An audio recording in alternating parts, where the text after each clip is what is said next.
ಎಲ್ರಿಗೂ ನಮಸ್ಕಾರ. ಹಾಸ್ಯ ಧಾರಾವಾಹಿಯ ನಾಳಿನ ಸಂಚಿಕೆಯಲ್ಲಿ ಏನಾಗ್ತಿದೆ ಅಂತ ನೋಡ್ಕೊಂಡು ಬರೋಣ ಬನ್ನಿ. ರೋಹಿಣಿ ವಿರುದ್ಧ ಕೋರ್ಟ್ನಲ್ಲಿ ಸಾಕ್ಷಿ ಹೇಳೋಕ್ಕೆ ಮೇಕೆ ಮಂಜಣ್ಣನ ನೋಡಕ್ ಬರ್ತಾರೆ ಪೂಜಾ, ಸಂತೋಷ್ ಮತ್ತೆ ಮನೋಜ್ ಪಾರ್ಕ್ ಫ್ರೆಂಡ್. ಏನಮ್ಮ ಚೆನ್ನಾಗಿದೆಯೇನಮ್ಮ ಅಂತ ಪೂಜಾನ ಕೇಳ್ತಾರೆ ಮೇಕೆ ಮಂಜಣ್ಣ. ಇವರೇನಾ ನಿಮ್ ಗಂಡ ಅಂತ ಕೇಳ್ತಾರೆ. ಹೌದು ಮಂಜಣ್ಣ, ಮದುವೆಗೆ ಬನ್ನಿ ಅಂತ ಪತ್ರಿಕೆ ಕಳಿಸಿದ್ದೆ, ಆದರೆ ನೀವೇ ಬರಲಿಲ್ಲ ಅಂತಾಳೆ ಪೂಜಾ. ಹೌದಮ್ಮ, ನನಗೆ ಬರೋಕ್ಕಾಗಲಿಲ್ಲ. ಏನಪ್ಪ, ಈ ಹುಡುಗಿ ತುಂಬ ಒಳ್ಳೆ ಹುಡುಗಿ, ಇವರನ್ನ ಚೆನ್ನಾಗಿ ನೋಡ್ಕೊಳ್ಳಿ ಅಂತ ಹೇಳ್ತಾರೆ. ಆಗ ಅಲ್ಲಿಗೆ ಸೂರ್ಯ ಮೀನಾ ಬರ್ತಾರೆ. ಪಾಪ ಸೂರ್ಯ, ಏನ್ 4 ಜನ ಹುಡ್ಕೆ ಬಂದ್ಬಿಟ್ಟಿದ್ದೀರಲ್ಲ ಅಂತ ಕೇಳ್ತಾರೆ. ಮುಖ್ಯವಾದ ವಿಷಯ ಮಾತಾಡ್ಬೇಕು ಅಂದಾಗ 4 ಜನ ಹುಡ್ಕೊಂಡು ಬಂದು ಮಾತಾಡ್ತಾರಲ್ಲ, ಅದೇ ರೀತಿ ಅಂತಾನೆ ಸೂರ್ಯ. ಯಾವಾಗ್ಲೂ ನಿಂದೆ ತಮಾಷೆನೇ ಕಣಪ್ಪ. ಏನೇ ಇರ್ಲಿ ಸೂರ್ಯ, ನೀನ್ ಹೇಳ್ದಾಗೆ ಜೀವನದಲ್ಲಿ 4 ಜನನ ಸಂಪಾದನೆ ಮಾಡ್ಬೇಕು, ಅವರೇ ತಾನೇ ನಮ್ಗೆ ಆಧಾರವಾಗಿರೋದು ಅಂತಾರೆ. ಆಗ ಸೂರ್ಯ, ನಾವು ನಿಮ್ಮನ್ನ ಆಧಾರವಾಗಿರಿ ಅಂತ ಕೇಳ್ಕೊಳಕ್ ಬಂದಿದೀವಿ ಅಂತಾನೆ. ಅರ್ಥ ಆಗ್ತಿಲ್ವಲ್ಲ ಅಂತ ಮೇಕೆ ಮಂಜಣ್ಣ ಹೇಳ್ತಾರೆ. ಮೀನಾ, ನೀನ್ ಹೇಳ್ತೀಯಾ ಅಥವಾ ನಾನು ಹೇಳ ಅಂತಾನೆ ಸೂರ್ಯ. ನಾನೇ ಹೇಳ್ತೀನಿ ರೀ, ರೋಹಿಣಿ ಬಗ್ಗೆ ನಿಮ್ಗೆಲ್ಲಾ ವಿಷಯನೂ ಗೊತ್ತಲ್ವಾ, ಯಾವ್ದ್ರ ಬಗ್ಗೆ ಹೇಳ್ತಿದೀಯಮ್ಮ ಅಂತ ಮೇಕೆ ಮಂಜಣ್ಣ ಕೇಳ್ತಾರೆ. ಮಂಜಣ್ಣ, ನಾನು ಆಗ್ಲೇ ಹೇಳಿದ್ನಲ್ಲ, ಅವಳ ಬಗ್ಗೆ ಮನೇಲಿರೋರೆಲ್ಲರಿಗೂ ಗೊತ್ತಾಗಿದೆ ಅಂತ. ಅವಳು ಹಾಗಂತಿರುವಾಗ ಹಾಗಾದ್ರೆ ಎಲ್ಲ ಗೊತ್ತಾಯ್ತಲ್ವಾ ಅಂತಾನೆ ಮೇಕೆ ಮಂಜಣ್ಣ. ಹೌದು ಮಂಜಣ್ಣ, ಅವಳು ಫ್ರಾಡ್ ಎಲ್ಲ ಗೊತ್ತಾಗಿ ನಮ್ಮ ಅಣ್ಣನೂ ನಮ್ಮಮ್ಮನೂ ಅವಳನ್ನ ಮನೆ ಬಿಟ್ಟು ಆಚೆ ಓಡಿಸ್ಬಿಟ್ರು ಅಂತಾನೆ ಸೂರ್ಯ. ಈಗ ಅವಳಿಗೆ ಡೈವರ್ಸ್ ಆಗ್ತಿದೆ ಅಂತಾಳೆ ಮೀನಾ. ಹೌದೇನಮ್ಮ, ಅವಳಿಗೆ ಈಗ ಆಯ್ತಲ್ಲ ಅಂತ ಬೇಜಾರು ಮಾಡ್ಕೊಳ್ಳೋದ ಅಥವಾ ಇನ್ನೇನು ಮಾಡ್ಕೊಳ್ಳೋದು ಅಂತಾನೆ ಅರ್ಥ ಆಗ್ತಿಲ್ಲ ಅಂತಾನೆ ಮೇಕೆ ಮಂಜಣ್ಣ. ನಮ್ಮ ಮನೆಯಲ್ಲೇ ಈಗಾಗಲೇ ಎಲ್ಲರೂ ಬೇಜಾರು ಮಾಡ್ಕೊಂಡಿದ್ದಾರೆ ಅಂತಾನೆ ಸೂರ್ಯ. ಆಗ ಮೇಕೆ ಮಂಜಣ್ಣ, ಆರಂಭದಲ್ಲಿ ನಾವು ತಗೊಳ್ಳೋ ನಿರ್ಧಾರ ತಪ್ಪಾದ್ರೆ ಜೀವನ ಪೂರ್ತಿ ಎಲ್ಲ ತಪ್ಪಾಗೇ ಇರುತ್ತೆ ಅಂತಾನೆ. ನಾನು ಆ ಹುಡುಗಿಗೆ ತುಂಬಾನೇ ಹೇಳಿದೆ, ಆದರೆ ಆ ಹುಡುಗಿ ಕೇಳಲಿಲ್ಲ. ಸರಿ, ಆ ಹುಡುಗಿ ಹಣೆ ಬರ ಹೇಗಿದೆಯೋ ಏನೋ ಅದೇ ರೀತಿ ತಾನೇ ನಡೆಯೋದು ಅಂತಾನೆ. ಆಗ ಮೀನಾ, ನೀವು ನಮಗೆ ಒಂದು ಸಹಾಯ ಮಾಡಬೇಕು ಅಂತಾಳೆ. ನೀವು ಸ್ವಲ್ಪ ಕೋರ್ಟ್ವರೆಗೂ ಬರಬೇಕಾಗುತ್ತೆ ಅಂತಿರೋವಾಗ, ಕೋರ್ಟುಗ ನಾನೇನಕ್ಕಮ್ಮ ಬರಬೇಕು ಅಂತಾನೆ ಮೇಕೆ ಮಂಜಣ್ಣ. ಆಗ ಸೂರ್ಯ ಹತ್ರ ಬಂದು, ನೀವು ಭಯ ಪಡಬೇಡಿ ಮೇಕೆ ಮಂಜಣ್ಣ, ನೀವು ಪಾರ್ಲರಮ್ಮನ ಬಗ್ಗೆ ಏನೇನು ಗೊತ್ತೋ ಅದನ್ನೆಲ್ಲ ಕೋರ್ಟ್ನಲ್ಲಿ ಹೇಳಿ. ನಿಮ್ಮನ್ನ ನಾಟಕ ಮಾಡೋಕೆ ಕರ್ಕೊಂಡು ಬಂದಿದ್ದು, ಮನೋಜನ್ಗೆ ಏಮರ್ಸಿದ್ದು, ಇದನ್ನೆಲ್ಲ ನೀವು ಕೋರ್ಟ್ನಲ್ಲಿ ಹೇಳಬೇಕು ಅಂತಾನೆ ಸೂರ್ಯ. ರೋಹಿಣಿ ಈಗಲೂ ಕೂಡ ತುಂಬಾನೇ ಸುಳ್ಳುಗಳನ್ನ ಹೇಳ್ತಾ ಇದ್ದಾಳೆ. ನನ್ನ ಗಂಡನಿಗೆ ಮದುವೆಗೂ ಮುಂಚೆ ನಾನು ಎಲ್ಲ ವಿಷಯನೂ ಹೇಳಿದ್ದೆ, ಅವ್ರಿಗೆಲ್ಲ ವಿಷಯನೂ ಗೊತ್ತು ಅಂತ ಕೋರ್ಟ್ನಲ್ಲೂ ಸುಳ್ಳು ಹೇಳ್ತಿದ್ದಾಳೆ ಅಂತಾಳೆ ಮೀನಾ. ಆಗ ಮೇಕೆ ಮಂಜಣ್ಣ, ಇನ್ನೂ ಆ ಹುಡುಗಿ ಸರಿಯಾಗಿ ತನ್ನ ಬುದ್ಧಿನ ತಿದ್ಕೊಳ್ಳಿಲ್ವಾ, ಅದೇ ರೀತಿ ನಡ್ಕೋತಿದ್ದಾಳ ಅಂತಾನೆ. ಆಗ ಪೂಜಾ, ನೀವು ಕೋರ್ಟಿಗೆ ಬಂದು ಅವಳು ನಿಮ್ಮನ್ನ ನಾಟಕ ಮಾಡೋಕೆ ಹೇಳಿದ್ದು, ಇನ್ನು ಏನೇನು ಮಾಡಿದ್ಲು ಅಂತೆಲ್ಲಾನು ಕೋರ್ಟ್ನಲ್ಲಿ ಹೇಳಿ ಅಂತಾಳೆ ಪೂಜಾ. ಆಗ ಮೇಕೆ ಮಂಜಣ್ಣ, ಇಲ್ಲ ಕಣಮ್ಮ, ನಾನು ಈ ತರಕಾರಿ ವ್ಯಾಪಾರ ಬಿಟ್ಬಿಟ್ಟು ನಾನು ಈ ಕೋರ್ಟಿಗೆ ಬರೋಕ್ಕಾಗುತ್ತೆ ಅಂತಾರೆ. ನನಗೆ ತುಂಬಾನೇ ಕಸ್ಟಮರ್ಸ್ ಬರ್ತಾರಲ್ಲ ಅಂತಾರೆ. ಮೇಕೆ ಮಂಜಣ್ಣ, ನೀವು ಕೋರ್ಟ್ನಲ್ಲಿ ಬಂದು ಸತ್ಯ ಹೇಳಲೇಬೇಕು ಅಂತಾನೆ ಸೂರ್ಯ. ಆಗ ಮೀನಾ, ನಿಮ್ಗೆ ಗೊತ್ತು ನಮ್ಮ ಕುಟುಂಬನ ಹೇಗೆ ಏಮರ್ಸಿದ್ದಾಳೆ ಅವಳು ಅಂತ. ಅವಳು ಹಾಗಂತಿರುವಾಗ ಮೇಕೆ ಮಂಜಣ್ಣ, ಗೊತ್ತಿದೆ ಅಮ್ಮ, ನಿಮ್ಮತ್ತೆ ಇದನ್ನೆಲ್ಲ ಹೇಗೆ ಸಹಿಸ್ಕೊಂಡಿದಾರೋ ಏನೋ ಅಂತಾರೆ. ಆಗ ಸೂರ್ಯ, ನೋಡಿದ್ರ ನಿಮ್ಗೆ ಎಲ್ಲ ಗೊತ್ತು ಅಂತಾನೆ. ಏನಪ್ಪ, ಇದರಿಂದ ನನಗೆ ಯಾವ ಸಮಸ್ಯೆನೂ ಆಗಲ್ಲ ಅಲ್ವಾ ಅಂತ ಮೇಕೆ ಮಂಜಣ್ಣ ಕೇಳ್ತಾರೆ. ಇದರಿಂದ ನಿಮ್ಗೆ ಯಾವ ಸಮಸ್ಯೆನೂ ಬರಲ್ಲ, ನಾನು ಇದ್ದೀನಿ ಅಂತ ಸೂರ್ಯ ಹೇಳ್ತಾನೆ. ನನ್ನ ವೈಫ್ ಕೂಡ ರೋಹಿಣಿ ವಿರುದ್ಧ ಸಾಕ್ಷಿ ಹೇಳೋಕ್ಕೆ ನಿಮ್ಮ ಜೊತೆನೆ ಬರ್ತಿದ್ದಾಳೆ ಅಂತ ಸಂತು ಹೇಳ್ತಾನೆ. ಹೌದು ಮಂಜಣ್ಣ, ನೀವೇನು ಭಯ ಪಡಬೇಡಿ, ನಾನು ನಿಮ್ಮ ಜೊತೆಗೆ ಇರ್ತೀನಲ್ಲ ಅಂತಾಳೆ ಪೂಜಾ. ಸರಿನಮ್ಮ, ನಾನು ಖಂಡಿತ ಕೋರ್ಟಿಗೆ ಬಂದು ರೋಹಿಣಿ ವಿರುದ್ಧ ಸಾಕ್ಷಿ ಹೇಳ್ತೀನಿ ಅಂತಾರೆ. ಸೂರ್ಯ, ನಾನು ಕೂಡ ಹುಡುಗಿ ಜೊತೆ ಸೇರಿ ತಪ್ಪು ಮಾಡಿದ್ದೀನಿ, ಅದನ್ನೆಲ್ಲ ಸರಿ ಮಾಡ್ಕೊಳ್ಳೋಕೆ ಇದೊಂದು ದಾರಿ, ಖಂಡಿತ ನಾನು ಕೋರ್ಟಿಗೆ ಬರ್ತೀನಿ ಅಂತಾರೆ. ತುಂಬಾ ಥ್ಯಾಂಕ್ಸ್ ನಿಮ್ಗೆ, ನಾಳೆ ಕೋರ್ಟ್ ಹತ್ರ ಬಂದ್ಬಿಡಿ ಅಂತ ಹೇಳ್ತಾನೆ ಸೂರ್ಯ. ಸರಿ, ನಾವಿನ್ ಬರ್ತೀವಿ ಅಂತ ಎಲ್ಲರೂ ಅಲ್ಲಿಂದ ಹೊರಡ್ತಾರೆ. ಆಗ ಪಾರ್ಕ್ ಫ್ರೆಂಡ್ ಹೇಳ್ತಾನೆ, ಸೂರ್ಯ, ಇವ್ರ ಕೈಲಿ ಸಾಕ್ಷಿ ಹೇಳಿಸಿ ಹೇಗಾದ್ರೂ ನಿಮ್ಮ ಅಣ್ಣನಿಗೆ ಡಿವೋರ್ಸ್ ಕೊಡಿಸ್ಬಿಡಪ್ಪ. ನಿಮ್ಮ ಅಣ್ಣನಿಗೆ ಸರಿಯಾಗಿ ಶೋರೂಮ್ನಲ್ಲಿ ವ್ಯಾಪಾರನೇ ಮಾಡೋಕ್ಕಾಗ್ತಿಲ್ಲ, ಬಿಸ್ನೆಸ್ ಕಡೆ ಗಮನನೇ ಕೊಡೋಕ್ಕಾಗ್ತಿಲ್ಲ ಅಂತಾನೆ. ಬಿಸ್ನೆಸ್ ಆಸೆ ಪಟ್ಟಿನೇ ಅವನು ಈ ಸ್ಥಿತಿನಲ್ಲಿರೋದು ಅಂತ ಸೂರ್ಯ ಹೇಳ್ತಾನೆ. ಆಗ ಮೀನಾ, ರೀ, ಇವ್ರುಗಳೆಲ್ಲ ಒಂದು ಸಾಕ್ಷಿ ಹೇಳಿದ್ರೆ ಡಿವೋರ್ಸ್ ಸಿಗುತ್ತಲ್ವಾ ಅಂತಾಳೆ.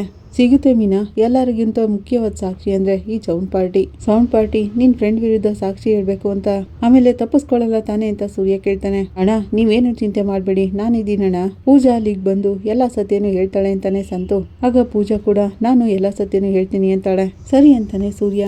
ಈ ಕಡೆ ಶ್ರುತಿ ಹೋಟೆಲ್ಗೆ ರವಿ ಬರ್ತಾನೆ. ಶ್ರುತಿ, ನಾನು ನಿನ್ ಜೊತೆ ಸ್ವಲ್ಪ ಮಾತಾಡ್ಬೇಕು ಅಂತಾನೆ. ಏನ್ ಮಾತಾಡ್ಬೇಕು ಅಂತ ಶ್ರುತಿ ಕೇಳ್ತಾಳೆ. ಪರ್ಸನಲ್ ಆಗಿ ಮಾತಾಡ್ಬೇಕು ಬಾ ಅಂತೇಳಿ ಕರ್ಕೊಂಡು ಹೋಗ್ತಾನೆ ರವಿ.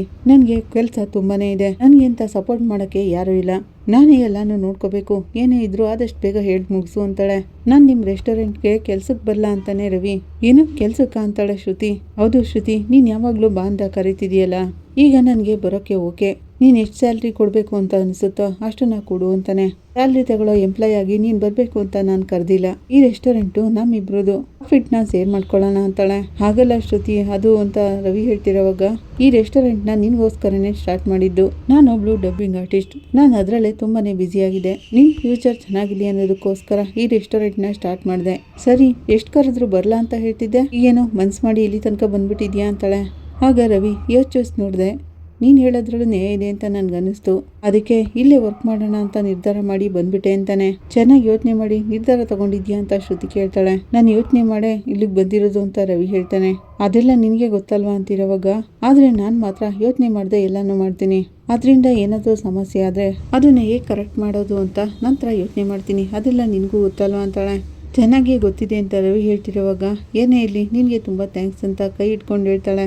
ಆಗ ರವಿ, ನಾನು ವರ್ಕ್ ಮಾಡೋಕ್ಕೆ ಸ್ಟಾರ್ಟ್ ಮಾಡೋಕ್ಕೂ ಮುಂಚೆ ನಂದೊಂದು ಕಂಡೀಷನ್ ಇದೆ ಅಂತಾಳೆ. ಓ, ಕಂಡೀಷನ್ ಹಾಕಿ ಕೆಲಸ ಮಾಡ್ತಿದ್ಯಾ ಅಂತಾಳೆ ಶ್ರುತಿ. ಏನದು ಹೇಳು ಅಂತಿರುವಾಗ, ನಿಮ್ಮ ಅಪ್ಪನಿಂದ ನೀದು ರೆಸ್ಟೋರೆಂಟ್ ಹಾಳಾಯ್ತಲ್ಲ, ಅವಳ ಕಾಲು ಕೂಡ ಮುರಿದಿದೆ. ಅವೆರಡು ಸರಿಯಾಗೋದಕ್ಕೆ ನಿಮ್ಮ ಅಪ್ಪನಿಂದ ದುಡ್ಡು ಇಸ್ಕೊಡ್ಬೇಕು ಅಂತಾನೆ.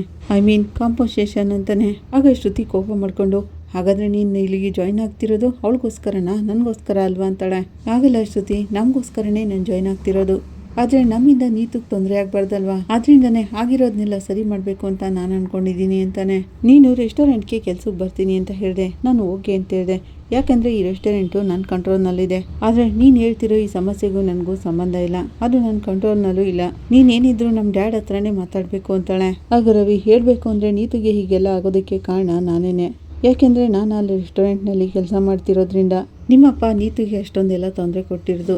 ಇಷ್ಟಕ್ಕೆಲ್ಲ ಕಾರಣ ನಾನೇನೆ. ಆ ಗಿಲ್ಟ್ ಇನ್ನೂ ನನ್ನಲ್ಲಿದೆ. ಒಂದು ವೇಳೆ ನಿಮ್ಮಪ್ಪ ಏನಾದರೂ ದುಡ್ಡು ಕೊಟ್ಟರೆ ಆ ಗಿಲ್ಟು ನನ್ನಿಂದ ದೂರ ಹೋಗುತ್ತೆ ಅಂತಾನೆ. ನಿಮ್ಮಪ್ಪ ನಾಳೆ ಇಲ್ಲಿಗೆ ದುಡ್ಡು ತಗೊಂಡು ಬಂದು ಕೊಡ್ತಾರೆ, ಆಗ್ಲೇನೆ ನಾನು ಇಲ್ಲಿ ವರ್ಕ್ ಮಾಡೋಕ್ಕೆ ಬರ್ತೀನಿ ಅಂತಾನೆ.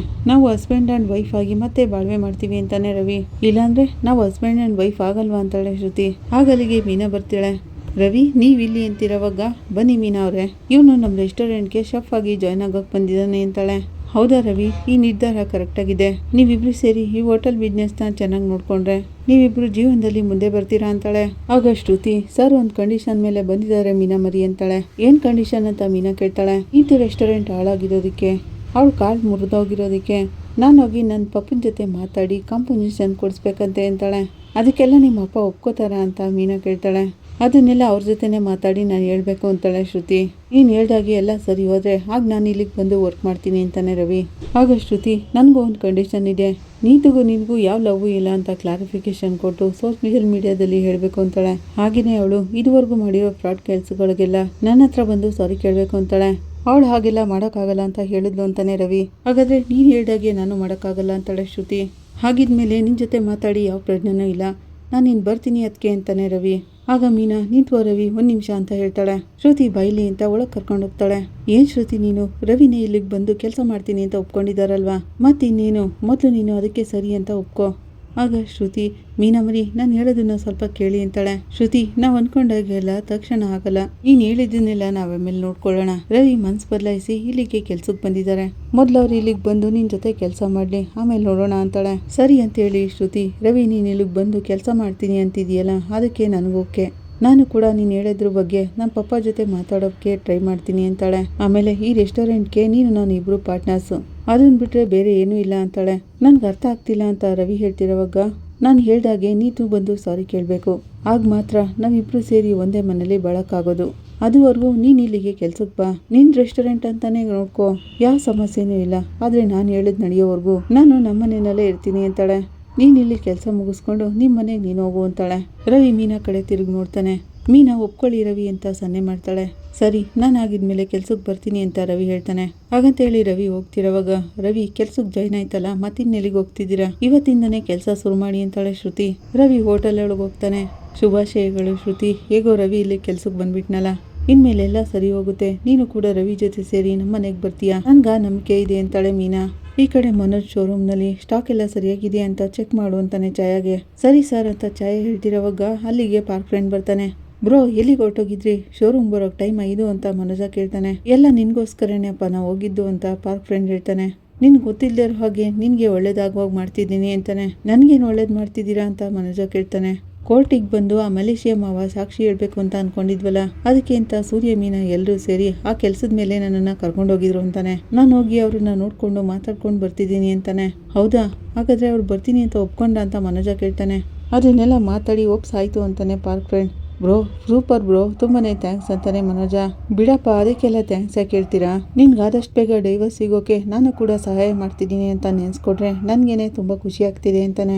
ಹೌದು ಬ್ರೋ, ಹೇಗೋ ನನಗೆ ಆದಷ್ಟು ಬೇಗ ಡೈವರ್ಸ್ ಸಿಕ್ಬಿಟ್ರೆ ತುಂಬಾನೇ ಒಳ್ಳೇದು. ಅವನು ಹಾಗಂತಿರುವಾಗ ಹೌದು ಬಾಸ್ ತುಂಬಾನೇ ಒಳ್ಳೇದು ಅಂತ ಛಾಯಾ ಹೇಳ್ತಾಳೆ. ಹೌದು ನಿನ್ಗೆ ಹೇಗೆ ಒಳ್ಳೇದಾಗುತ್ತೆ ಅಂತ ಪಾರ್ಕ್ ಫ್ರೆಂಡ್ ಕೇಳ್ತಾನೆ. ನಾನು ಹೇಳಿದ್ದು ಬಾಸ್ಗೆ ಒಳ್ಳೇದು ಅಂತ. ಈ ಕೇಸ್ ಏನಾದ್ರೂ ಮುಗ್ದೋದ್ರೆ ಬಾಸ್ ಬಿಸ್ನೆಸ್ ಕಡೆ ಗಮನ ಕೊಡ್ತಾರಲ್ಲ ಅದಕ್ಕೆ ಅಂತಾಳೆ ಛಾಯಾ. ರೋಹಿಣಿ ಫ್ರೆಂಡ್ ಪೂಜಾ ಇಬ್ರು ಸಾಕ್ಷಿ ಹೇಳ್ತೀವಿ ಅಂತ ಹೇಳಿದ್ದಾರೆ. ಅವ್ರು ಏನಾದ್ರೂ ಸಾಕ್ಷಿ ಹೇಳ್ಬಿಟ್ರೆ ಖಂಡಿತವಾಗ್ಲೂ ನಿನ್ಗೆ ಈ ಇಯರಿಂಗ್ ಅಲ್ಲೇ ಡೈವರ್ಸ್ ಸಿಗುತ್ತೆ, ಆಮೇಲೆ ನೀನು ಜಾಲಿಯಾಗಿರ್ಬೋದು ಅಂತಾನೆ ಪಾರ್ಕ್ ಫ್ರೆಂಡ್. ಆಗ ಅಲ್ಲಿಗೆ ರೋಹಿಣಿ ಬರ್ತಾಳೆ. ರೋಹಿಣಿ ಬಂದಿದ್ದನ್ನ ಪಾರ್ಕ್ ಫ್ರೆಂಡ್ ನೋಡಿ ಸನ್ನೆ ಮಾಡ್ತಾನೆ. ಏನಾಯ್ತು ಬ್ರೋ, ಏನು ಹೇಳ್ತಿದ್ರಲ್ಲ ಹೇಳಿ ಅಂತಾನೆ ಮನೋಜ. ಬ್ರೋ ನಿಮ್ ಹಿಂದೆ ನೋಡಿ ಅಂತ ಪಾರ್ಕ್ ಫ್ರೆಂಡ್ ಹೇಳ್ತಾನೆ. ಮನೋಜ ಹಿಂದೆ ತಿರುಗಿ ನೋಡ್ತಾನೆ. ಒಂದ್ ವೇಳೆ ನಾವು ಮಾತಾಡಿದ್ನೆಲ್ಲ ಇವಳು ಕೇಳಿಸ್ಕೊಂಡ್ಬಿಟ್ಲಾ ಹೇಗೆ ಅಂತ ಮನೋಜ ಅನ್ಕೋತಾನೆ. ರೋಹಿಣಿ ಏನು ಗೊತ್ತಿಲ್ಲದಿರೋಳು ಹಾಗೆ ಏನ್ ಹಾಗೆ ನೋಡ್ತಿದ್ದೀರಾ ಮನೋಜ್ ಅಂತಾಳೆ. ಹಾಗೆಲ್ಲ ಏನೂ ಇಲ್ಲ, ನಿನ್ಗೇನಾದ್ರೂ ಕೇಳಿಸ್ತಾ ಅಂತಾನೆ ಮನೋಜ. ಏನ್ ಕೇಳಿಸ್ಬೇಕು ನನ್ಗೆ ಅಂತಾಳೆ ರೋಹಿಣಿ. ಹಾಗಲ್ಲ ಈಗ ನಾವು ಮಾತಾಡ್ಕೋತಿದ್ವಲ್ಲ ಅದನ್ನೇನಾದ್ರೂ ಕೇಳಿಸ್ಕೊಂಡ ಅಂತಾನೆ ಮನೋಜ. ಏನ್ ಕೇಳಿಸ್ತು ಅಂತ ರೋಹಿಣಿ ಹೇಳ್ತಾಳೆ. ಸೀನು ಈಗ ತಾನೇ ಮಾತಾಡಿದ್ರಲ್ಲ ಅದೆಲ್ಲ ನಿನ್ಗೆ ಕೇಳಿಸ್ತಾ ಅಂತಾನೆ. ಅವ್ರೇನು ಹೇಳಿದ್ರು ನಾನು ಕೇಳಿಸ್ಕೊಳ್ಳೇ ಇಲ್ವಲ್ಲ ಅಂತ ರೋಹಿಣಿ ಹೇಳ್ತಾಳೆ. ನಾನು ಆರ್ಡ್ರ್ ಕೊಟ್ಟಿರೋ ಸ್ಟಾಕ್ ಎಲ್ಲಿದೆ ಅಂತ ನೋಡ್ಕೊಂಡು ಹೋಗೋಣ ಅಂತ ಬಂದೆ ಅಂತಾಳೆ. ಬೇರೇನು ಕೇಳಿಸ್ಕೊಳ್ಳಿಲ್ವಾ ಅಂತ ಮನೋಜ ಕೇಳ್ತಾನೆ. ಇಲ್ಲ ಮನೋಜ್ ಬೇರೆ ಏನೂ ಕೇಳಿಸ್ಕೊಳ್ಳಿಲ್ಲ ಅಂತ ರೋಹಿಣಿ ಹೇಳ್ತಾಳೆ. ಅದು ಅಲ್ಲದೆ ನಿಮ್ಮ ಮುಖ ನೋಡಿದ ತಕ್ಷಣನೇ ಸುತ್ತಮುತ್ತ ಏನು ಹೇಳ್ತಿದ್ದಾರೆ ಏನು ನಡೀತಿದೆ ಅನ್ನೋದೇ ಗೊತ್ತಾಗಲ್ಲ ನನಗೆ ಅಂತಾಳೆ. ಅಂಥದ್ದೇನು ಮಾತಾಡಿದ್ರಿ, ಎನಿಥಿಂಗ್ ಇಂಪಾರ್ಟೆಂಟ್ ಅಂತಾಳೆ. ಅದನ್ನ ನಿನ್ನ ಜೊತೆ ಹೇಳೋ ಅವಶ್ಯಕತೆ ಇಲ್ಲ, ಜಯ ಹೋಗಿ ಕಸ್ಟಮರ್ನ ನೋಡು ಅಂತಾನೆ. ಓಕೆ ಬಾಸ್ ಅಂತೇಳಿ ಜಯ ಹೋಗ್ತಾಳೆ. ಹಾಗೇನೆ ಪಾರ್ಕ್ ಫ್ರೆಂಡ್ ಕೂಡ ಹಾಡು ಹೇಳ್ಕೊಂಡು ಹೋಗ್ತಾನೆ. ಈ ಕಡೆ ರೋಹಿಣಿ, ಆ ಮೇಕೆ ಮಂಜಣ್ಣನ ನನ್ನ ವಿರುದ್ಧ ಸಾಕ್ಷಿ ಹೇಳಕ್ ಕರ್ಕೊಂಡು ಬರ್ತಿದ್ದೀರಾ, ನೋಡೋಣ ಅಷ್ಟು ಈಸಿಯಾಗಿ ನಾನು ಅವನನ್ನ ಬಿಟ್ಬಿಡ್ತೀನಾ, ನಾಳೆನೇ ಇದಕ್ಕೊಂದು ಚೆಕ್ ಮಾಡಿರ್ತೀನಿ ಅಂತಾಳೆ ರೋಹಿಣಿ. ಆಗ ಮನೋಜ್ ಅಲ್ಲಿಗೆ ಬಂದು ಈಗೇನಕ್ಕೆ ಬಂದೆ ನೀನು, ಏನು ಬೇಕು ನಿನಗೆ ಅಂತಾನೆ. ಅದು ಮನೋಜ್ ಓವೆನ್ಗೋಸ್ಕರ ಪ್ರಕಾಶ್ ಅವರು ಸ್ವಲ್ಪ ಅಮೌಂಟ್ನ ಕಳಿಸಿದ್ದಾರೆ ಅಂತಾಳೆ. ಅವ್ರಿಗೊಂದಷ್ಟು ಕಮಿಷನ್ ಕೊಡ್ಬೇಕಲ್ಲ, ಸ್ವಲ್ಪ ದುಡ್ಡು ಕೊಡಿ ಅಂತಾಳೆ. ನೀನು ಕರ್ಕೊಂಡು ಬಂದಿರೋರು ತಾನೆ, ನೀನೇ ಕೊಟ್ಬಿಡು ಅಂತಾನೆ ಮನೋಜ. ಹಾಗಲ್ಲ ಮನೋಜ್, ಎಲ್ಲ ಒಂದೇ ಅಕೌಂಟಲ್ಲಿ ಇದ್ರೆ ಚೆಕ್ ಮಾಡೋಕ್ಕೆ ಈಸಿ ಆಗುತ್ತೆ. ಅವಳು ಹಾಗಂತಿರುವಾಗ ನನ್ನ ಹತ್ರ ಪ್ರಕಾಶ್ ನಂಬರು ಇಲ್ಲ, ಡೀಟೇಲ್ಸು ಇಲ್ಲ ಅಂತಾನೆ ಮನೋಜ. ನಿನಗೆ ತಾನೇ ಎಲ್ಲ ಡೀಟೇಲ್ಸು ಕೊಟ್ಟಿರೋದು, ತಗೋ ಎಲ್ಲ ಡೀಟೇಲ್ಸ್ನು ನೀನೇ ಫೋನ್ಗೆ ಹಾಕ್ಬಿಡು ಅಂತ ಕೊಡ್ತಾನೆ. ಮನೋಜ್ ಆ ಕಡೆ ತಿರ್ಕೊಂಡು ನಿಂತಿರುವಾಗ ರೋಹಿಣಿ ತನ್ಗೇನು ಬೇಕೋ ಅದನ್ನೆಲ್ಲ ಮಾಡ್ಕೋತಾಳೆ. ಮನೋಜ್ ನಿಮ್ಮ ಡೀಟೇಲ್ಸ್ನೆಲ್ಲನೂ ಅವ್ರಿಗೆ ಕಳಿಸಿದ್ದೀನಿ, ಅವ್ರ ಡೀಟೇಲ್ಸು ನಿಮ್ಮ ಹತ್ರ ಇದೆ ಅಂತಾಳೆ. ಬ್ಯಾಲೆನ್ಸ್ ಸ್ಟಾಕ್ ಎಷ್ಟಿದೆ ಅದನ್ನೆಲ್ಲ ಚೆಕ್ ಮಾಡಬೇಕಿತ್ತು ಅಂತಾಳೆ. ಏನು ಬೇಕಾದರೂ ಮಾಡ್ಕೊ, ಅದನ್ನೆಲ್ಲ ನನ್ನ ಜೊತೆ ಯಾಕೆ ಹೇಳ್ತಿದ್ಯಾ ಅಂತಾನೆ ಮನೋಜ. ಆಗ ಅಲ್ಲಿಗೆ ಸೀನು ಬರ್ತಾರೆ. ಏನಾಯ್ತು ಬ್ರೋ, ಯಾಕೆ ಒಂಥರ ಇದ್ದೀರಾ ಅಂತ ಕೇಳ್ತಾನೆ ಮನೋಜ. ಹಾಗಲ್ಲ ನಾವು ಮಾತಾಡ್ತಿರೋವಾಗಲೇ ರೋಹಿಣಿ ಅವರು ಬಂದ್ಬಿಟ್ರು, ನಾವು ಮಾತಾಡಿದ್ದೆಲ್ಲ ಅವರು ಕೇಳಿಸ್ಕೊಂಡ್ಬಿಟ್ರೆ ಅಂತಾನೆ. ಅವ್ರು ಏನು ಕೇಳಿಸ್ಕೊಂಡಿಲ್ಲ ಅಂತ ಹೇಳ್ತಿದಾರಲ್ಲ ಹೇಗೆ ಅಂತಾನೆ. ಅದೇ ಬ್ರೋ ಅವಳು ಹೇಳಿದ್ಲಲ್ಲ ನಿಮ್ಮ ಮುಖ ನೋಡಿದ ತಕ್ಷಣ ಯಾರೇನು ಮಾತಾಡಿದ್ರು ನಂಗೆ ಕೇಳಿಸಲ್ಲ ಅಂತ. ಖಂಡಿತ ಅವಳಿಗೆ ಕೇಳಿಸಿರಲ್ಲ ಬಿಡಿ ಅಂತಾನೆ ಮನೋಜ. ಆಗ ಪಾರ್ಕ್ ಫ್ರೆಂಡ್ ಮನ್ಸಲ್ಲಿ ಅನ್ಕೋತಾನೆ, ಅವ್ರು ಏನೇ ಮಾಡಿದ್ರು ನಿನ್ಗಂತೂ ಗೊತ್ತಾಗಲ್ಲ ಅಲ್ವಾ ಅನ್ಕೋತಾನೆ. ಆಗ ಮನೋಜ ಏನು ಅಂತಾನೆ. ಏನಿಲ್ಲ ಅಂತ ಪಾರ್ಕ್ ಫ್ರೆಂಡ್ ಹೊರಟೋಗ್ತಾರೆ. ಈ ಕಡೆ ಮನೆಗೆ ಸೂರ್ಯ ಅಪ್ಪ ಅನ್ಕೊಂಡ್ ಬರ್ತಾನೆ. ಬಾ ಅಪ್ಪ ಸೂರ್ಯ ಅಂತ ರಂಗನಾಥ್ ಅವರು ಹೇಳ್ತಾರೆ. ಇಬ್ರು ಸೇರಿ ಊರ್ ಸುತ್ಕೊಂಡು ಯಾವ ಟೈಮಿಗೆ ಬರ್ತಿದ್ದಾರೆ ನೋಡಿ ಅಂತ ಶಾಂತಿ ಹೇಳ್ತಾಳೆ. ನೋಡಪ್ಪ ಹೇಗೆ ಹೇಳ್ತಿದ್ದಾರೆ ಸಕ್ರೆ ನಿಮ್ಮ ಮಗನ ವಿಷಯಕ್ಕೆ ನಾವಿಬ್ರು ಕೆಲಸ ಬಿಟ್ಟು ಊರು ಸುತ್ತಾ ಇದೀವಿ. ಇವತ್ತು ಆ ಮೇಕೆ ಮಂಜಣ್ಣನ ನೋಡಿ ಮಾತಾಡ್ಕೊಂಡು ಬಂದ್ವಿ ಅಪ್ಪ ಅಂತಾನೆ ಸೂರ್ಯ. ಆಗ ರಂಗನಾಥ್ ಅವರು ಕೇಳಿಸ್ಕೊಂಡಿ ಅಂತ ಶಾಂತಿಗೆ ಹೇಳ್ತಾರೆ. ಏನು ಹೇಳಿದ್ರು ಅವರು ಅಂತ ಸೂರ್ಯನ ಕೇಳ್ತಾರೆ. ಅಪ್ಪ ಕೋರ್ಟಲ್ಲಿ ಬಂದು ಸತ್ಯ ಹೇಳಿ ಅಂತ ಹೇಳಿದೀವಿ, ಅವ್ರು ಸರಿ ಅಂತ ಒಪ್ಕೊಂಡಿದ್ದಾರೆ ಅಂತಾನೆ ಸೂರ್ಯ. ಆಗ ಮನುಜ, ಲೋ ಅಪ್ಪಿ ಇದೆಲ್ಲ ಹಳೆ ನ್ಯೂಸ್ ಕಣೋ, ನನ್ನ ಫ್ರೆಂಡ್ ಸೀನು ಇದ್ದಾರಲ್ಲ ಅವ್ರು ಬಂದು ಎಲ್ಲನೂ ಹೇಳಾಯ್ತು ಅಂತಾನೆ. ಹೌದು ಆ ವ್ಯಕ್ತಿನೂ ಬಂದಿದ್ರು ಅಂತ ಸೂರ್ಯ ಹೇಳ್ತಾನೆ. ಆ ಮೇಕೆ ಮಂಜಣ್ಣ ಓಕೆ ಅಂತ ಹೇಳಿದ್ರು ಅನ್ನೋದನ್ನ ಸೀನು ಬ್ರೋ ಹೇಳಿದ್ರು. ಅವ್ರು ಹಾಗೆ ಹೇಳ್ತಿರೋವಾಗ ಆ ರೋಹಿಣಿ ಅಲ್ಲೇ ಇದ್ಲು ಅಂತಾನೆ. ಆಗ ಶಾಂತಿ, ಅವಳ ಜೊತೆ ನೀನು ಮಾತಾಡ್ತಿದ್ಯಾ ಅಂತ ಕೇಳ್ತಾಳೆ. ಕೆಲಸದ ಬಗ್ಗೆ ಮಾತಾಡಮ್ಮ, ಮತ್ತಿನ್ನೇನು ಮಾತಾಡ್ತಿಲ್ಲ ಅಂತಾನೆ ಮನೋಜ. ಏನೋ ಪಾರ್ಲರ್ ಅಮ್ಮ ಇರೋವಾಗ ಯಾಕ್ರೋ ಮಾತಾಡಕ್ ಹೋದ್ರಿ, ನಾವು ಆ ಮೇಕೆ ಮಂಜಣ್ಣನ ಜೊತೆ ಮಾತಾಡಿದ್ದೆಲ್ಲ ಆ ಅಮ್ಮನ್ ಗೊತ್ತಾಗ್ಬಿಡ್ತಾ ಅಂತಾನೆ ಸೂರ್ಯ. ಅದೆಲ್ಲ ಅವಳಿಗೆ ಗೊತ್ತಾಗಿಲ್ಲ ಬಿಡು ಅಂತಾನೆ ಮನೋಜ. ನೀವು ಮಾತಾಡುವಾಗ ಅವಳು ಪಕ್ಕದಲ್ಲೇ ಇದ್ಲು ಅಂತ ಹೇಳ್ತಿದೀಯಾ, ಅದೇಗೆ ಅವಳು ಗೊತ್ತಾಗ್ಲಿಲ್ಲ ಅಂತ ಹೇಳ್ತಿದೀಯಲ್ಲ ಅಂತಾರೆ ರಂಗನಾಥ್ ಅವರು. ಅದನ್ನ ನಾನು ಕನ್ಫರ್ಮ್ ಮಾಡ್ಕೊಂಡೆ ಅಪ್ಪ ಅಂತ ಮನೋಜ ಹೇಳ್ತಾನೆ. ಹೇಗೆ ಅಂತ ಸೂರ್ಯ ಕೇಳ್ತಾನೆ. ನಾನು ಅವಳ ಹತ್ರನೇ ಕೇಳ್ದೆ ಅಪ್ಪ, ಸೀನು ಬ್ರೋ ಮಾತಾಡಿದ್ರಲ್ಲ ಅದನ್ನೆಲ್ಲ ನೀನ್ ಕೇಳಿಸ್ಕೊಂಡ ಅಂತ ಕೇಳ್ದೆ, ಆಗ ಅವಳು ಇಲ್ಲ ಅಂತ ಹೇಳಿದ್ಲು ಅಂತಾನೆ. ಆಗ ಸೂರ್ಯ ತಲೆ ಚೆಚ್ಕೋತಾನೆ. ಅಯ್ಯೋ ಪ್ಯಂಗ್ಯ ಅಪ್ಪ, ನೋಡಪ್ಪ ಇವನ್ನ ನಿಜವಾಗ್ಲೂ ಲೂಸಾ ಅಥವಾ ಲೂಸ್ ಥರ ನಡ್ಕೋತಿದ್ದಾನ, ಅವಳ ಹತ್ರನೇ ಹೋಗಿ ಕೇಳಿದಾನಲ್ಲಪ್ಪ, ಆ ಅಮ್ಮ ಗೊತ್ತಿದ್ರು ನಿಜ ಹೇಳ್ಬಿಡ್ತಾಳ ಅಂತಾನೆ ಸೂರ್ಯ. ಅದೇ ಕಣೋ ಅವಳು ಹೇಳಿದ್ಲಲ್ಲ ನನಗೇನು ಗೊತ್ತಾಗ್ಲಿಲ್ಲ ಅಂತ. ಹಾಗಂತ ಮನೋಜ ಹೇಳ್ತಿರೋವಾಗ, ಏಯ್ ಆ ಪಾರ್ಲರ್ ಅಮ್ಮ ಸುಳ್ಳು ಹೇಳೋದ್ರಲ್ಲಿ ಎತ್ತಿದ ಕೈ, ಖಂಡಿತ ಈ ಅಮ್ಮ ಎಲ್ಲನೂ ಕೇಳಿಸ್ಕೊಂಡಿರ್ತಾಳೆ ಅಂತಾನೆ. ಆಗ ಮೀನಾ, ಮಾವ ಅವಳೇನಾದರೂ ಕೇಳಿಸ್ಕೊಂಡಿದ್ರೆ ಅವಳು ತುಂಬ ಹುಷಾರಾಗ್ಬಿಡ್ತಾಳೆ, ಅದಕ್ಕೆ ವಿರುದ್ಧವಾಗಿ ಏನಾದರೂ ಮಾಡ್ತಾ ಇರ್ತಾಳೆ ಅಂತಾಳೆ.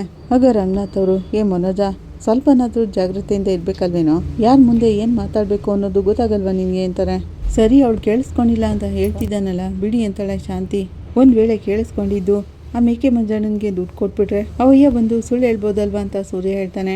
ಹಾಗೇನಾದ್ರೂ ಒಂದು ಸುಳ್ಳು ಹೇಳಿದ್ರೆ ನಾನು ಅವಳ ಕಪಾಲಕ್ಕೆ 4 ಬಿಡ್ತೀನಿ ಅಂತಾಳೆ ಶಾಂತಿ. ಆಗ ಸೂರ್ಯ, ಹಾಗೇನಾದ್ರೂ ಮಾಡಿದ್ರೆ ಜಡ್ಜು ನಿಮ್ಮನ್ನ ಸುಮ್ಮನೆ ಬಿಟ್ಬಿಡ್ತಾರಾ? ಈಗಾಗಲೇ ಅದು ಅತ್ತೆ ಮನೆ, ಅತ್ತೆ ಹೇಳ್ದಾಗ ನಡ್ಕೋಬೇಕು ಅಂತ ಆ ಪಾರ್ಲರಮ್ಮ ಜಡ್ಜ್ ಮುಂದೆ ಹೇಳಾಗಿದೆ ಅಂತಾನೆ. ಆಗ ರಂಗನಾಥ್ ಅವರು, ಶಾಂತಿ, ಆ ರೀತಿ ಏನಾದರೂ ಮಾಡೋಕ್ಕೆ ಹೋಗ್ಬಿಟ್ಟಿಯಾ? ಜಡ್ಜು ನಿನ್ನನ್ನು ಜೈಲಿಗೆ ಹಾಕ್ಸ್ಬಿಡ್ತಾರೆ ಅಂತಾರೆ. ಆಗ ಶಾಂತಿ, ಹಾಗೇನಾದರೂ ಹೊಡೆದ್ರೆ ಸತ್ಯ ಹೇಳ್ಬೋದು ಅಂತ ಹೇಳಕ್ ಬಂದೆ. ನಾನು ಹಾಗೆಲ್ಲ ಸುಮ್ಮನೆ ಹೊಡೆಯಕ್ಕೆ ಹೋಗಲ್ಲಪ್ಪ ಅಂತಾಳೆ. ನಾನು ಹೋಗ್ಲಿ ಅಂತಾನೆ ಇಲ್ಲೊಬ್ರು ಕಾಯ್ತಿದ್ದಾರಲ್ಲ ಈ ಮನೆಯಲ್ಲಿ ಅಂತ ಹೇಳ್ತಿರೋವಾಗ ಸೂರ್ಯ, ನೋಡ್ದೇನಪ್ಪ ಸಕ್ಕರೆ ಹೇಗೆ ಹೇಳ್ತಿದ್ದಾರೆ ಅಂತಾನೆ. ಅತ್ತೆ, ನೀವು ಜೈಲ್ಗೆ ಹೋಗ್ಲಿ ಅಂತ ನಾನು ಯಾಕೆ ಅನ್ಕೊಳ್ಳಿ? ನೀವ್ಯಾರು ಚಿಂತೆ ಮಾಡೋ ಅವಶ್ಯಕತೆ ಇಲ್ಲ. ಮೇಕೆ ಮಂಜನ ಕೋರ್ಟಿಗೆ ಬಂದು ಸಾಕ್ಷಿ ಹೇಳ್ತಾರೆ ಅಂತಾಳೆ ಮೀನಾ. ಆಗಲ್ಲಿಗೆ ರವಿ ಬರ್ತಾನೆ. ಅಮ್ಮ ಅಂತಿರೋವಾಗ, ಎಲ್ಲಿಗೋಗಿದ್ದೆ ರವಿ? ಮತ್ತೆ ನೀನು ಆ ನೀತಿ ರೆಸ್ಟೋರೆಂಟ್ ಕೆಲ್ಸಕ್ಕೆ ಹೋಗಿದ್ಯಾ ಅಂತ ಕೇಳ್ತಾಳೆ. ರವಿ ಅವರು ಶ್ರುತಿ ರೆಸ್ಟೋರೆಂಟಲ್ಲಿ ಕೆಲಸ ಮಾಡ್ತಿದ್ದಾರತ್ತೆ ಅಂತ ಮೀನಾ ಹೇಳ್ತಾಳೆ. ಶ್ರುತಿ ರೆಸ್ಟೋರೆಂಟ್ ಅಲ್ಲ ಅಂತ ಶಾಂತಿ ಹೇಳ್ತಾಳೆ. ಹೌದಮ್ಮ, ಶ್ರುತಿ ರೆಸ್ಟೋರೆಂಟ್ಗೆ ಕೆಲಸ ಮಾಡೋಕ್ಕೆ ಜಾಯ್ನ್ ಆದೆ ಅಂತಾನೆ. ಸೂಪರ್ ಕಣೋ ರವಿ ಅಂತ ಸೂರ್ಯ ಹೇಳ್ತಾನೆ. ಒಳ್ಳೆ ವಿಷಯ ರವಿ, ಈಗಲಾದ್ರೂ ನಿನ್ಗೆ ಅಲ್ಲಿ ಕೆಲ್ಸಕ್ಕೆ ಹೋಗ್ಬೇಕು ಅಂತ ಅನ್ನಿಸ್ತಲ್ಲ. ಹೇಗೋ ಎಲ್ಲ ಒಳ್ಳೇದಾದ್ರೆ ಸರಿ. ಶ್ರುತಿ ಈ ಮನೆಗೆ ಬಂದ್ಬಿಡ್ತಾಳಲ್ವಾ ಹಾಗಂತ ಶಾಂತಿ ಕೇಳ್ತಿರುವಾಗ ರವಿ, ಇಲ್ಲಮ್ಮ ಅವಳು ಬರಲ್ಲ ಅಂತಾನೆ. ಏನೋ ನಿಮ್ಮಿಬ್ರಿಗೆ ಇನ್ನೂ ಸಮಾಧಾನ ಆಗ್ಲಿಲ್ವಾ ಅಂತಾಳೆ ಶಾಂತಿ. ನಾನು ಅವಳು ರೆಸ್ಟೋರೆಂಟ್ಗೆ ಸೇರಿದ್ದೀನಿ ಅಷ್ಟೇನಮ್ಮ, ಅವಳು ನೀತು ಕ್ಷಮೆ ಕೇಳಿದ್ಮೇಲೆ ಬರ್ತಾಳಂತೆ ಮನೆಗೆ ಅಂತಾನೆ. ಆಗ ಶಾಂತಿ, ಅಯ್ಯೋ ಏನೋ ಇದು, ಹೀಗೆ ಇದ್ರೆ ಹೇಗೋ ಅಂತಾಳೆ. ಶ್ರುತಿ ಆದ್ರೂ ಸ್ವಲ್ಪ ಬಿಟ್ಕೊಡ್ಬೇಕಲ್ವಾ ಅಂತಾಳೆ. ಗೊತ್ತಿಲ್ಲಮ್ಮ, ಅವಳು ಆ ರೀತಿ ಕಂಡೀಷನ್ ಹಾಕಿದಾಳೆ. ನೀತು ಕೂಡ ಅದನ್ನೆಲ್ಲ ಕೇಳಲ್ಲ ಅಂತಾನೆ ರವಿ. ನಾನು ಕೆಲಸ ಮುಗಿಸಿ ನಮ್ಮ ಮನೆಗೆ ಬರ್ತೀನಿ, ಶ್ರುತಿ ಅವ್ರ ಮನೆಗೆ ಹೋಗ್ತಾಳೆ ಅಂತಾನೆ. ಯಾವಾಗ್ಲೂ ನೀನು ಈ ಸಮಸ್ಯೆ ಎಲ್ಲ ಮುಗೀತೆ ಅಂತ ಶಾಂತಿ ಕೇಳ್ತಾಳೆ. ಗೊತ್ತಿಲ್ಲಮ್ಮ ಅಂತಾನೆ ರವಿ. ಏನ್ರಿ ಇದು, ಇವ್ನು ಈಗ ಹೇಳ್ತಿದ್ದಾನೆ, ಇವ್ರನ್ನೆಲ್ಲ ಅರ್ಥ ಮಾಡ್ಕೊಳಕ್ಕೆ ಆಗ್ತಿಲ್ವಲ್ಲ ಅಂತ ಶಾಂತಿ ಹೇಳ್ತಾಳೆ. ಸ್ವಲ್ಪ ತಾಳ್ಮೆಯಿಂದ ಇದ್ರೆ ಎಲ್ಲ ಸರಿ ಹೋಗುತ್ತೆ. ಶ್ರುತಿ ರೆಸ್ಟೋರೆಂಟ್ಗೆ ತಾನೇ ಕೆಲ್ಸಕ್ಕೆ ಹೋಗ್ತಿರೋದು, ಅವರೇ ಮಾತಾಡಿ ಎಲ್ಲಾನು ಸರಿ ಮಾಡ್ಕೋತಾರೆ ಬಿಡಿ ಅಂತಾರೆ ರಂಗನಾಥ್ ಅವರು. ಅದಕ್ಕೆ ಮಾವ ಶ್ರುತಿ ಜೊತೆಗೆ ಹೇಳಿ ರವಿನ ಕೆಲ್ಸಕ್ಕೆ ಸೇರಿಸ್ಕೊಳ್ಳೋಕೆ ಒಪ್ಪಿಸ್ದೆ. ಹೇಗಾದ್ರೂ ಜೊತೆಲಿದ್ದು ಅವರು ಮಾತಾಡಿ ಎಲ್ಲನೂ ಸರಿ ಮಾಡ್ಕೋತಾರೆ ಅಂತ. ಹಾಗಂತ ಮೀನಾ ಹೇಳ್ತಿರೋವಾಗ ಶಾಂತಿ, ಓಹೋ ಇವಳೇನು ಎಲ್ರೂ ಸೇರಿಸೋ ಅಧ್ಯಕ್ಷ ಪಟ್ಟ ವಹಿಸ್ಕೊಂಡವಳೆ, ಎಲ್ರೂ ಸೇರಿಸ್ಬಿಡ್ತಾಳಂತೆ. ನೀನ್ ಮಾತಾಡ್ದೇನೆ ಇದ್ರೇನೆ ಎಲ್ಲ ಸರಿ ಹೋಗೋದು. ಅವಳು ಹಾಗಂತಿರೋವಾಗ ಸೂರ್ಯ, ಮಾತಾಡದೆ ಇದ್ರೆ ಸಮಸ್ಯೆಗಳೆಲ್ಲ ನೀವ್ ಹೇಳ್ದಾಗೆ ಸರಿ ಹೋಗ್ಬಿಡುತ್ತಾ ಅಂತಾನೆ. ಶಾಂತಿ, ಈಗ ನಡೀತಿರೋದೆಲ್ಲ ಒಳ್ಳೇದಕ್ಕೇನೆ. ಮೀನಾ ಶ್ರುತಿಗೆ ಒಳ್ಳೆ ಬುದ್ಧಿನೇ ಹೇಳ್ಕೊಡ್ತಾಳೆ. ನೀನ್ ಬಾಯಿ ಮುಚ್ಕೊಂಡು ಸುಮ್ಮನಿದ್ರೆ ಸರಿ ಅಂತಾರೆ. ಎಲ್ರು ಎದ್ದೋದ್ಮೇಲೆ ಮನೋಜ, ಅಮ್ಮ ರವಿದ್ ಬಿಡಮ್ಮ, ನನ್ನ ವಿಷಯದಲ್ಲಿ ಲಾಯರ್ ಏನು ಹೇಳಿದ್ರು ಅಂತಾನೆ. ಅವರು ಸರಿಯಾಗಿ ಹೇಳಿದ್ರು, ಅವತ್ತಿನ ಥರ ಕೋರ್ಟಲ್ಲಿ ಬಂದು ಏನೇನೋ ಮಾತಾಡಬೇಡ, ಮತ್ತೆ ಅವಳು ಏನೇನೋ ಹೇಳಿ ನಿನ್ನನ್ನು ಸಿಕ್ಕಾಕಿಸ್ಬಿಡ್ತಾಳೆ. ನೀನು ಸ್ವಲ್ಪ ಹುಷಾರಾಗಿರುವಂತ ಶಾಂತಿ ಹೇಳೋಗ್ತಾಳೆ. ಈ ಕಡೆ ಸೂರ್ಯ ಮೀನಾ ಇಬ್ರು ನಾಳೆನೆ ಚೇತನ್ ಕೇಸು ಇರೋದು, ಹಾಗೇನೆ ಮನೋಜ್ ಡೈವರ್ಸ್ ಕೇಸು ಇರೋದು ಅಂತ ಮಾತಾಡ್ಕೋತಾರೆ. ಹೌದು, ಚೇತನ್ ವಿಷಯ ಮುಗಿಸ್ಕೊಂಡು ಆಮೇಲೆ ಕೋರ್ಟಿಗೆ ಹೋಗೋಣ ಅಂತ ಸೂರ್ಯ ಹೇಳ್ತಾನೆ. ಏನ್ ಮೀನಾ ಇದು, ನಮ್ಮ ಜೀವನ ಕೋರ್ಟ್ಗೂ ಸ್ಟೇಷನ್ಗೂ ಅದೇ ಆಗೋಯ್ತಲ್ಲ ಅಂತಾನೆ. ಈ ಕಡೆ ಮೀನಾ ಸೂರ್ಯ ಇಬ್ರು ಸ್ಟೇಷನ್ ಹತ್ರ ಇರ್ತಾರೆ. ಅಲ್ಲಿಗೆ ಚೇತನ್ ಹೆಂಡತಿ ಬಂದು, ಅಣ್ಣ ಅವ್ರು ಬಂದ್ಬಿಡ್ತಾರಲ್ವಾ ಅಂತ ಕೇಳ್ತಾರೆ. ಅವ್ರು ಬರ್ತಾರೆ ಅಂತ ನನ್ನ ಮಗಳನ್ನೂ ಕರ್ಕೊಂಡು ಬಂದ್ಬಿಟ್ಟಿದೀನಿ ಅಂತಾರೆ. ಖಂಡಿತ ಜಾಮೀನು ಸಿಗುತ್ತಮ್ಮ, ಚೇತ ಈಗಲೇ ಹೊರಗೆ ಬರ್ತಾನೆ ಅಂತಾನೆ ಸೂರ್ಯ. ಅಕ್ಕ, ಅಣ್ಣ ಬಂದೇ ಬರ್ತಾರೆ, ನಾನು ಇವರಿಬ್ರು ಸೇರಿ ಲಾಯರ್ ಹತ್ರ ಮಾತಾಡಿದೀವಿ, ಅವರು ಖಂಡಿತ ಜಾಮೀನು ಸಿಗುತ್ತೆ ಅಂತ ಹೇಳಿದ್ದಾರೆ ಅಂತಾಳೆ ಮೀನಾ. ಹೌದಮ್ಮ, ಇನ್ಸ್ಪೆಕ್ಟರ್ ಹತ್ರ ಲಾಯರು ಮಾತಾಡಿದ್ದಾರೆ. ಈ ಕೇಸು ಕೋರ್ಟ್ವರೆಗೂ ಹೋಗೋ ಅಗತ್ಯನೇ ಇಲ್ಲ. ಅದೇನಪ್ಪ ಅಂದರೆ ಅರುಣ್ಗೆ ಸಂಬಂಧಪಟ್ಟಿದ್ದು ಅಂತ ಬೇಲ್ ಕೊಡದೇ ಇದ್ರು. ಈಗ ಮಾತಾಡಿ ಎಲ್ಲನೂ ಸರಿ ಮಾಡಾಗಿದೆ, ನೀವು ಧೈರ್ಯವಾಗಿರಿ ಅಂತಾನೆ. ಆಗಲ್ಲಿಗೆ ಚೇತ ಸ್ಟೇಷನ್ನಿಂದ ಹೊರಗೆ ಬರ್ತಾನೆ. ಚೇತನ್ ಹೆಂಡತಿ ಮಗಳು ಗೋಳಾಡ್ತಾ ಅವನನ್ನು ತಬ್ಕೋತಾರೆ. ಸೂರ್ಯ, ನನ್ನನ್ನು ಕ್ಷಮಿಸ್ಬಿಡು ಅಂತ ಚೇತ ಅಳ್ತಾ ಇರ್ತಾನೆ. ಯಾರು ಅಳ್ಬೇಡ್ರು, ನೀವು ಅಳ್ಬೇಡಿ ಅಮ್ಮ, ಈಗ ಚೇತ ಬಂದ್ಬಿಟ್ಟಿದ್ದಾನಲ್ಲ ಅಂತಾನೆ ಸೂರ್ಯ. ಮೀನಾ, ನನ್ನನ್ನು ಕ್ಷಮಿಸ್ಬಿಡಮ್ಮ, ನನ್ನಿಂದನೇ ನಿಮ್ಮ ಕುಟುಂಬದಲ್ಲಿ ಸಮಸ್ಯೆ ಆಗ್ಬಿಡ್ತು ನಿಮಗೆ ಹಾಗಂತ ಚೇತ ಹೇಳ್ತಿರೋವಾಗ, ಬಿಡಿ ಅಣ್ಣ, ನೀವೇನು ಗೊತ್ತಿದ್ದು ಆ ಕೆಲಸ ಮಾಡಿದ್ರ? ಅವಳು ಹಾಗಂತಿರೋವಾಗ, ಅಂಥ ಸಮಯದಲ್ಲೂ ನಾನು ಬ್ರೇಕ್ ಆಗ್ತೆ ಅಮ್ಮ, ಆದರೂ ಅಯ್ಯಮ್ಮ ಫೋನ್ನಲ್ಲಿ ಮಾತಾಡಿಕೊಂಡು ನನ್ನ ಗಾಡಿ ಹತ್ರನೇ ಬಂದ್ಬಿಟ್ರು. 1 ನಿಮಿಷ ನನಗೇನು ಮಾಡಬೇಕು ಅಂತಲೇ ಗೊತ್ತಾಗಲಿಲ್ಲ ಅಂತಾನೆ. ಲೇ ಚೇತ, ಈಗ ಅದನ್ನು ಮಾತಾಡಿ ಏನೂ ಆಗಬೇಕಾಗಿಲ್ವೋ, ಬಿಟ್ಬಿಡು ಅದನ್ನೆಲ್ಲ. ಆಕ್ಸಿಡೆಂಟ್ ಅನ್ನೋದು ನಮ್ಮ ಕೈ ಮೀರಿ ನಡೆದೋಗಿದೆ, ಅದೆಲ್ಲ ನಮ್ಮ ಕೈಲಿಲ್ವೋ, ಮುಂದೆ ಏನು ಮಾಡಬೇಕು ಅನ್ನೋದನ್ನ ಯೋಚನೆ ಮಾಡುವಂತಾನೆ. ಲೇ, ನನ್ನ ಲೈಸೆನ್ಸ್ನೇ ಕಿತ್ಕೊಂಡು ಬಿಟ್ಟಿದ್ದಾರೆ ಕಣೋ, ಕೇಸ್ ಮುಗಿಯೋವರೆಗೂ ಆ ಲೈಸೆನ್ಸ್ನ ಕೊಡಲ್ವಂತೆ ಹಾಗಂತ ಚೇತ ಹೇಳ್ತಿರೋವಾಗ, ಚೇತ ಅದನ್ನೆಲ್ಲ ನೋಡೋಣ ಬಿಡೋ, ನೀನೀಗ ಹೊರಗೆ ಬಂದಿದ್ದಿಲ್ಲ ಅಷ್ಟು ಸಾಕು ಅಂತಾನೆ ಸೂರ್ಯ. ಅಣ್ಣ, ನಿಮ್ಮಿಂದ ತುಂಬಾ ಉಪಕಾರ ಆಯಿತು ಅಂತ ಚೇತನ್ ಹೆಂಡ್ತಿ ಹೇಳ್ತಿರೋವಾಗ, ಏನಮ್ಮ ನೀವು, ನಾನು ಅವನನ್ನು ಹಾಗೆ ಸುಮ್ಮನೆ ಬಿಟ್ಬಿಡ್ತೀನ, ಅವ್ನು ನನ್ನ ಫ್ರೆಂಡು ಅಂತಾನೆ. ಸೂರ್ಯ ಹಾಗಂತಿರುವಾಗಲೇ ಅರುಣ್ ಅಲ್ಲಿಗೆ ಬರ್ತಾನೆ. ಜಾಮೀನ್ ಮೇಲೆ ಹೊರಗಡೆ ಬಿಟ್ಟಿದ್ದೀವಿ ಅಂತ ಫೋನ್ ಮಾಡಿ ಹೇಳಿದ್ರು. ಜಾಮೀನು ಸಿಕ್ಬಿಡ್ತು ಅಂತ ನೀನು ತುಂಬಾನೇ ಖುಷಿ ಪಡೋ ಹಾಗಿಲ್ಲ. ಈ ಜನ್ಮದಲ್ಲಿ ನೀನು ಕಾರ್ ಡ್ರೈವಿಂಗ್ ಮಾಡೋ ಹಾಗಿಲ್ಲ, ನೀನು ಲೈಸೆನ್ಸ್ನೇ ಕ್ಯಾನ್ಸಲ್ ಆಗೋವಾಗ ಮಾಡಿದ್ದೀನಿ ನಾನು ಅಂತಾನೆ.